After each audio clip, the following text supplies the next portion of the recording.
Hello, I'm Ed and welcome back to another episode of Bilk. It's a new season and we've got a new look and a new way of doing things. But we've got more of the fantastic Ginetta GTA Academy Championship content. We've got more from the MG BGT restoration. And of course, we've got lots more supercar events to bring you from up and down the UK.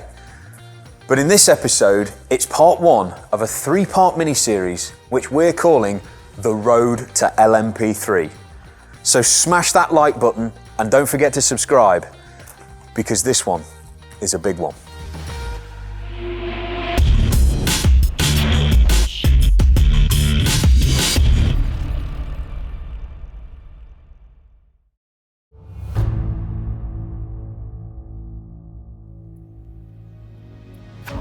Ever since I first visited Ginetta's production plant to see the build progress of my G56 GTA race car, I had a crazy idea running through my mind. During this trip, I was treated to a tour of the factory floor, and it was then that I first saw this, the Le Mans prototype Category 3 race car, otherwise known as an LMP3. From the beginning, I was blown away by this machine. It looked like the Batmobile and a LaFerrari had got married and had a kid. It also had the stats to boot. A top speed of 290 kilometers an hour, a 5-litre V8 putting out 500 horsepower, whilst only weighing 850 kilos. As I squeezed into the incredibly intimidating jet fighter-esque cockpit, the obvious question popped into my head. What does it take to drive a car like this? And that question never left me. It was evident, though, that the LMP car and the race series is really for pros. And surely way out of the league of someone like me, who at the time was yet to complete even their first race. But that got me thinking. Has a rookie racing driver, in their first year of motorsport, ever driven one of these cars? And could it be that if I was willing, I could be that world first? So, I hatched a plan.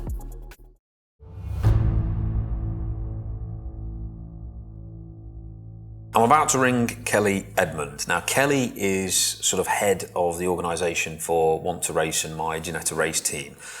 She's sort of the first person I'm going to try and get in contact with to help me realise this ambition that I've had for a few months now. It's a bit of a long shot, but nothing ventured, nothing gained. So let's see how we actually get on.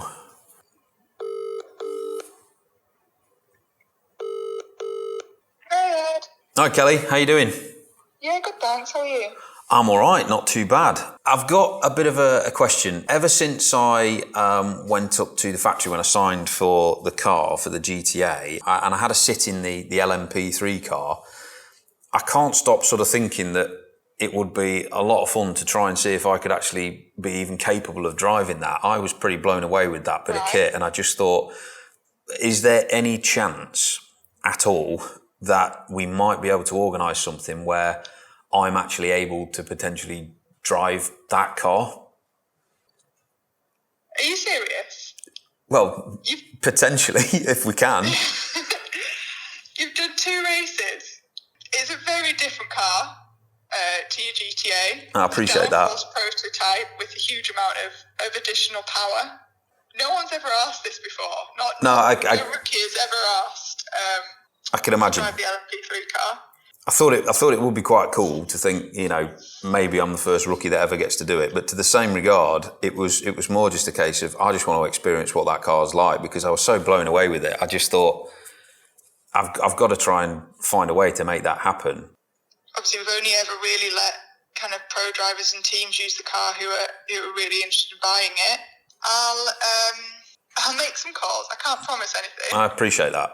But I'll get back in touch. Okay. Thanks, Kelly. All right, I'll leave it with you. All right, bye. So it wasn't an absolute no, but I guess we'll see.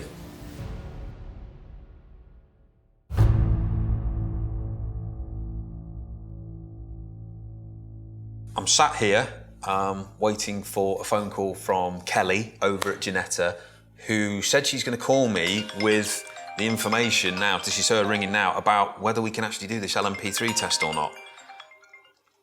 Hi, Kelly. Hey, Ed. How you doing? I'm all right, not too bad. How are you? Yeah, not bad, thank you. Good. I'm just dropping you a quick call following up your inquiry to test the LMP3 car. Yeah, of course. A bit of a nervous wait. I've been excited to see how you've got on. Yeah, so I've had a conversation with the guys here. Even spoken to Lawrence on the possibilities of it. Yep. So it is possible. First of all, we need you to go meet Charlie at Silverstone. We've got a team who have 2 LMP3 cars who'll be out testing, see how the cars run. We then need you to drive on slicks. Okay. And only if you can prove that, you need to come into SimTrack. What car would I be driving on slicks, Kelly? It'll be a Super Cup car. Right. Okay. Cool. Yep. So it's a lot more powerful than your current GTA. Yep. You then need to come to SimTrack, have a day with Charlie on the sim. Okay, and that's drive the car there. Drive the LMP3 in the simulator. Yeah, exactly. Right. Okay. And then after that, you need to get a seat fitting. Wow. Okay, understood. Yeah, but I'll email you through a list of the different tests that we need. Yep. And we can go from there. Okay. Now, what happens, Kelly, if I don't do very well driving these slick tyres, or if I'm not doing very well in the simulator? Are we saying that it is conditional on me passing these properly? Yeah. Okay. So it's a big difference from the GTA. I appreciate that. Okay. Well, I've got a bit of a challenge ahead of me then, I guess. Okay. That's amazing. I mean, thank you so much for even getting to the point where, you know, we can even potentially consider making this happen. I know I've got a lot to do now, but that's amazing. Thank you so much for getting back to me. I really appreciate it. Yeah, no worries. Amazing. Thanks, Kelly. Right, I'll speak to you soon. Speak to you soon. Cheers. Bye-bye. So, okay, I've got a few things I've got to do, but actually, that's not a no. That is, potentially I could do this, but it is subject to me doing some pretty interesting things. I can't believe that Kelly said that they've been talking to Lawrence about this. Lawrence Tomlinson is the guy who actually owns Ginetta. So the idea that this has gone all the way up to him and he's been discussing this is actually quite interesting. I suppose that shows how crazy my request is. I don't know if that's a bad thing or a good thing.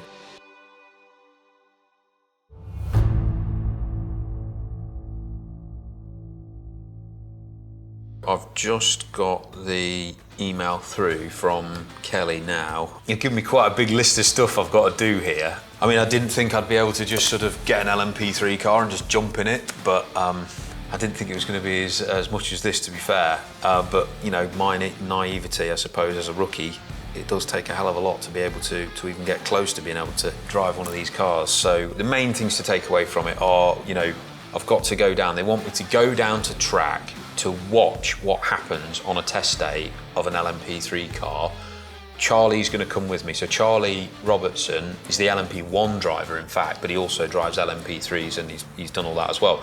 So Charlie's going to be there to literally stand next to me and tell me what everybody is doing and all these different things that have to go down there and the amount of people that need to be there and therefore the level of insurance that is needed. I mean, wow, that's one hell of a figure.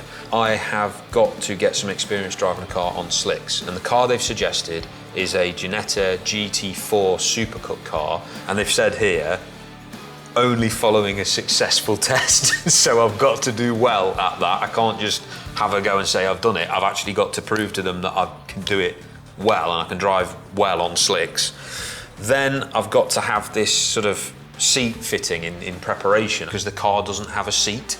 And then the final thing, and what they've said is, here again, only following a successful simulator test in the LMP3, coached by Charlie Robertson again, will they let me go ahead and drive the car. There's quite a lot to go through. I didn't realise it was going to be as much as that. I fully appreciate why. I want to do it, and I'm going to stick with it, and we've got to do one thing at a time and see how we get on and see how we do.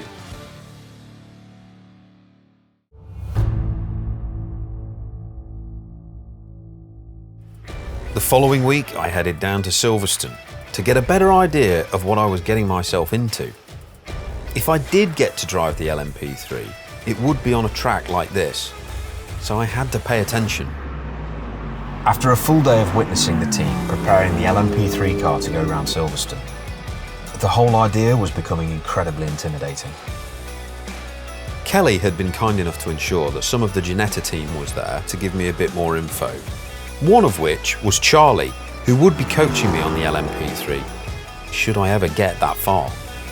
Charlie took me to one side to try and give me some words of advice to calm my nerves.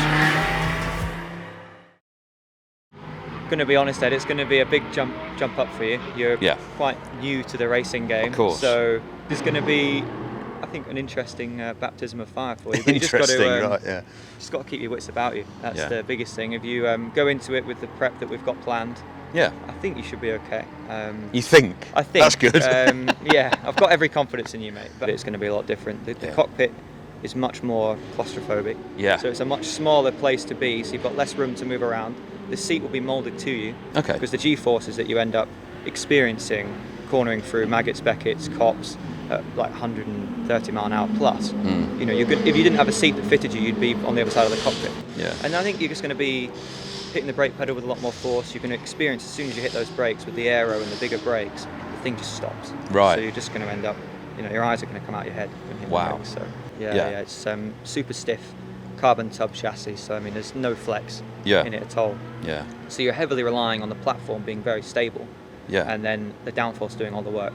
So the grip really comes from the downforce. So this is the thing, because it's the scary bit. Yeah. The aero is the relying on that dark art that you cannot see. You just have to trust it's there. Absolutely, and that's one of the biggest thing that makes someone in a prototype quick is how quickly they can adapt to the car and how much they're willing to roll into a corner and have the trust in it. So not only have you got slick tyres which produce, massive amount of grip, you'll have the aero. So the thing you're going to have to get your head around is the faster you go, the more grip you're going to have to a certain point until you have no grip. So it's really like one of those things where you've got to sort of mind over matter, you've got to believe that the car's going to give you that grip that you want and just build up to that. And I think the one thing that the fear that I have right now is that I would be so far away from the temperature range that the tyres need to be in, because I'm not even pushing close to what it needs to be, that the tyres actually go cool down, then they become incredibly slippy, or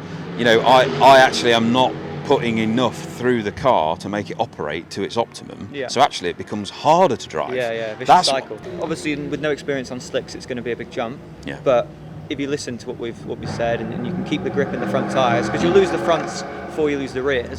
So you're only going to get understeer, but still you don't want to get into that cycle of losing the front tyre grip. So you're just going to have to get out there and give it some death.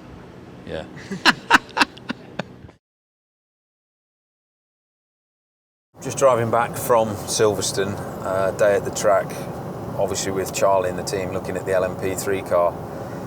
Wow, what an eye-opening experience that was. I mean, just the sheer number of people it takes to actually have that car on track, working, operating to its optimum.